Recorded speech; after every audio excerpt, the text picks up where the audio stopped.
আজকের বিকালটা একটু অন্যরকম ছিল। সারাদিনে ছোটোখাটো কাজের ফাঁকে নিজের জন্য একটু সময় বার করেছিলাম। হেয়ার মাস্ক, মুখটা ভালো করে স্ক্রাব করে ফেস প্যাক লাগিয়ে বসেছিলাম কিছুক্ষণ।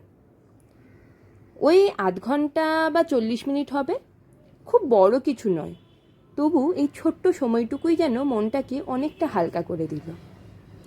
তারপরে স্নান সেরে কাপড় কেচে সব মেলে দিলাম। গাছগুলোকেও জল দিয়ে একটু সময় কাটালাম। ওদের নতুন পাতা বেরোলে এখনও আমার ঠিক ততটাই ভালো লাগে যতটা প্রথম দিন লাগতো। সন্ধে নামলো, একটু ধূপ দিলাম, আর দিনের ব্যস্ততাও ধীরে ধীরে কমতে শুরু করলো। রুকুকে ঘুম পাড়িয়ে কাজে বসেছিলাম। এই সময়টা আমার বেশ প্রিয়। চারপাশটা শান্ত থাকে আর মন দিয়ে কাজও করা যায়। কাজ শেষ করেই মনে পড়লো কাল থেকে আবার রুকুর স্কুল, তাই ওর বই, খাতা, ব্যাগ সব গুছিয়ে রাখলাম।